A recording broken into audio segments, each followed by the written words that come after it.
അലഹബാദ് ഹൈക്കോടതി justice Shekhar Kumar യാദവിനെ supreme കോടതി collegium ശാസിച്ചു, താക്കീത് നൽകി.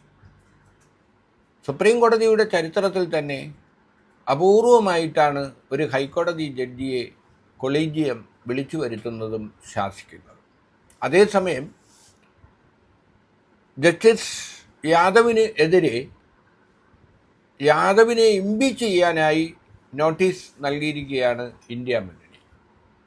അത്യപൂർവമായിട്ടാണ് സുപ്രീം കോടതി ഹൈക്കോടതി ജസ്റ്റിസുമാരെ ഇംപീച്ച് ചെയ്യാനുള്ള നീക്കങ്ങൾ രാഷ്ട്രീയ പാർട്ടികൾ, പ്രതിപക്ഷം നടത്തിയിട്ടുള്ളത്. ഈ സാഹചര്യത്തിലാണ് വിശ്വഹിന്ദു പരിഷത്തിൻ്റെ പൊതുയോഗത്തിൽ ഭൂരിപക്ഷത്തെ അംഗീകരിച്ചുകൊണ്ട് മാത്രമേ,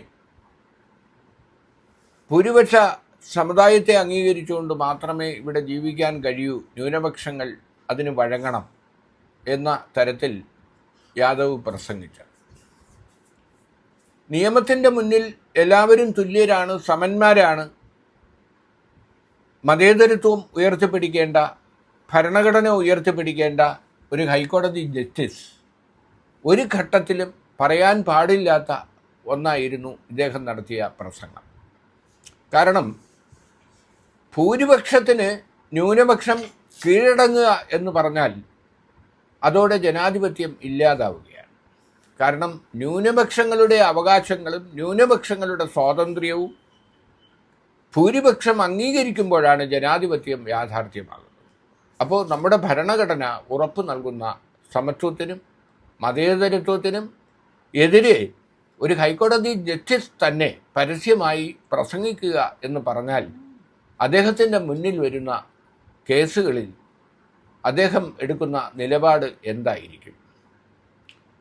കാരണം രാജ്യം ഭരിക്കുന്ന മോദിയും BJPയും ഉയർത്തിപ്പിടിക്കുന്ന ഹിന്ദു രാഷ്ട്ര സങ്കല്പത്തിന് അനുയോജ്യമായി സംസാരിക്കുന്ന ഭരണഘടനാ സ്ഥാപനങ്ങൾ, ആ സ്ഥാപനങ്ങളെ ന്യായീകരിക്കുന്ന ഭരണകൂടം, അതാണ് ഇന്നത്തെ ഇന്ത്യ.